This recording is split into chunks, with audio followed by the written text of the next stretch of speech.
En esta clase vamos a tratar sobre las distocias del parto, entendiéndose como distocias aquellas alteraciones que se producen durante el parto y que pueden constituirse en una emergencia.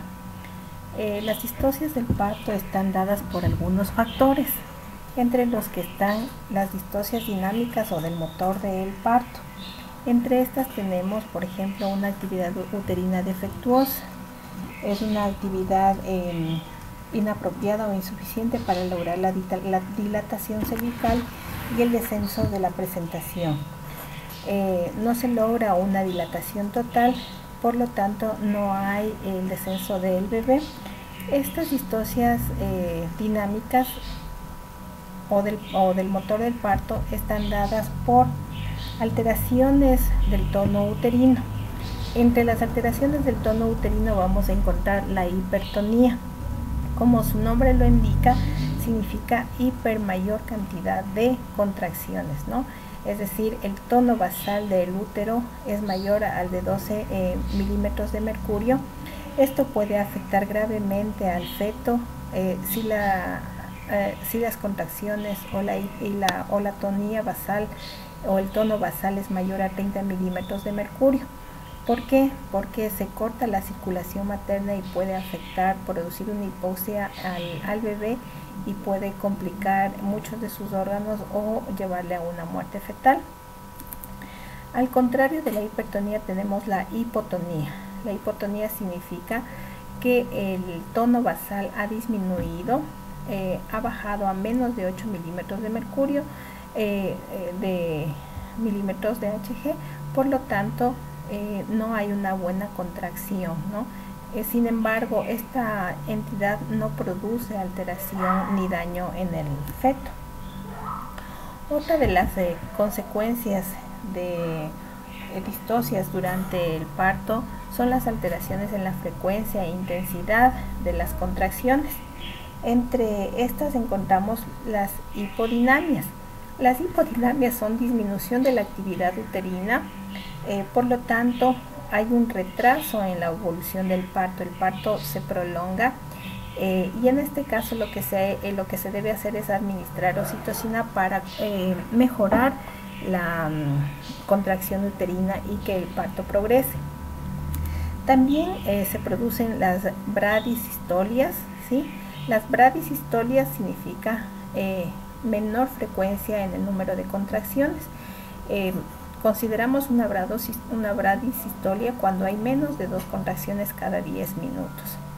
Y las hiposistolias cuando las contracciones son de poca intensidad, ¿no? Son contracciones poco fuertes que no hacen que el parto progrese. Dentro de las alteraciones de la frecuencia e intensidad también encontramos las hiperdinamias. Las hiperdinamias se caracterizan por tener una actividad uterina aumentada que puede producir un parto precipitado con riesgo de ruptura uterina o sufrimiento fetal por disminución del aporte sanguíneo al circuito placentario. En este caso, el tratamiento es administrar uteroinhibidores para que las contracciones bajen de intensidad. Dentro de este grupo también tenemos las taquisistolias o la polisistolia, que son más de 5 contracciones en 10 minutos, es decir, la frecuencia de las contracciones se encuentran aumentadas. Y las hipersistolias, cuando las contracciones son de una intensidad muy superior a la intensidad normal. Y las dinamias, que se trata de alteraciones de la coordinación y de la regularidad de las contracciones, ¿sí? Estas alteraciones pueden presentarse solas o pueden estar combinadas, ¿sí? Entonces puedo tener, por ejemplo, una taquisistolia con un mayor número de contracciones, pero también puedo tener hipersistolia al mismo tiempo, es decir, muchas contracciones con poca intensidad, ¿no? Entonces esto hace que el útero no progrese adecuadamente y que el parto se prolongue o que no se pueda dar en forma normal. Otra de las causas que están produciendo alteraciones o complicaciones durante el parto son las distonías mecánicas. Entre las distonías mecánicas lo que más trasciende son las desproporciones pélvico-fetales, ¿sí? Entre estas desproporciones pélvico-fetales encontramos las causas maternas. Entre estas está la alteración del canal óseo del parto, ¿no? En donde encontramos una estenosis de la pelvis o una asimetría. En clases anteriores habíamos visto los diferentes tipos de pelvis y la importancia que debe haber entre el diámetro antero-posterior y el diámetro transverso de la pelvis para que el niño nazca. Cuando no hay esta situación, pues se produce alteraciones o distonías mecánicas durante el parto. Entre las alteraciones del canal blando del parto están distocias cervicales, es decir, el cuello del útero no se llega a borrar ni se llega a abrir por estenosis, por malformaciones vaginales, o también puede estar producida por algunas alteraciones tumorales preexistentes, ¿no? O simplemente porque las contracciones no fueron lo suficientemente fuertes para producir el borramiento y la apertura del cuello uterino. Entre las causas fetales que están produciendo distonías mecánicas encontramos la alteración de la presentación del feto, ¿no? Entonces, como ustedes ya saben, el feto cuando se presenta en forma podálica o de hombros está produciendo complicación en el momento del parto, porque no es la forma natural que se espera que el niño nazca. El niño debe nacer de cabeza. Cuando se presenta en forma podálica o de hombros está produciendo una distonía en el parto. Las alteraciones de la actitud, es decir, en relación al eje de la madre longitudinal, cómo se presenta el niño, ¿no? Entonces, el niño, en cuanto a la posición, el niño se puede presentar en forma transversa. Cuando el niño está transversal al eje longitudinal de la madre, no va a poder nacer en forma normal, se tendrá que recurrir a una cesárea. Y en cuanto a las alteraciones de la actitud, cuando el niño se presenta de sincipucio, es decir, presenta primero la corona del niño, la unión entre el frontal y el occipital, a eso llamamos corona o sincipucio. Cuando el niño se presenta de frente o de cara, también está produciendo distonía en el momento del parto, porque el niño debe nacer de cabeza, ¿sí? Para poder sostenerlo y cogerlo normalmente.